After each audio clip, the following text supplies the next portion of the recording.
Hey everyone, I'm Pastor Drew, and this is my Friday message.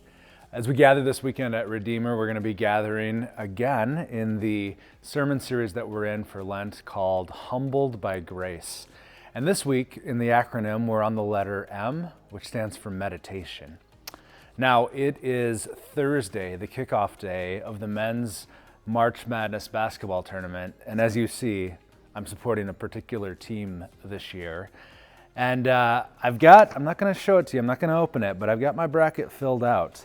And it's my guide, and it's probably going to be a good guide for you if you want to pick all the teams properly.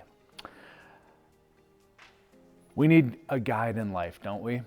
In the book of Joshua, where we'll be, the Lord gives Joshua a guide. So here's the context. Moses, the great leader who spoke with God, who saw God face to face, who was up on the mountain with him, the one who came down the mountain, Mount Sinai, with a glow and led his people for 40 years through the wilderness, and before that through the Red Sea as the ocean waters opened up. Moses, this great leader in the first chapter of Joshua, has now died.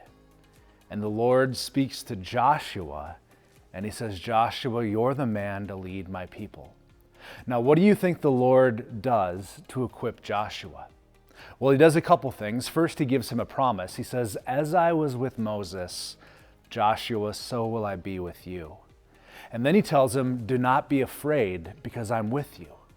But then he says something that most of us wouldn't really think he would say to a burgeoning, a new leader like Joshua in this position. This is what he says.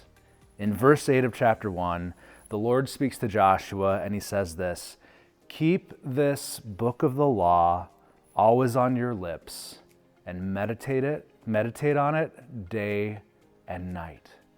He says, keep my word close to you. Let it be your guide. Put it on your lips, put it in your mind day and night, and it will be what gives you the energy and the opportunities and the places to go as I lead you. And so, brothers and sisters, that promise isn't just for Joshua. God gives us his word too, to be a guide, to be an encouragement, to be a place where we can find in the midst of chaos, hope and truth. And so we're going to look at that this weekend. As we gather, we're going to see what it looks like to be people who meditate upon God's word, to practice those disciplines, not because they earn us favor with God, but because they pour into us and they remind us what God has done for us. If you're around this Sunday, we invite you to gather with us at 8 o'clock for our traditional service, at 9:15 for our growth hour, and at 10:30 for our contemporary service. If you can't be here with us, we stream live at 10:30 and we're on demand throughout the week. I pray that you would find hope and comfort and solace in God's word, and that as we gather, you might know that you are loved by Jesus, the one who came for you. Have a great weekend, everyone. God bless.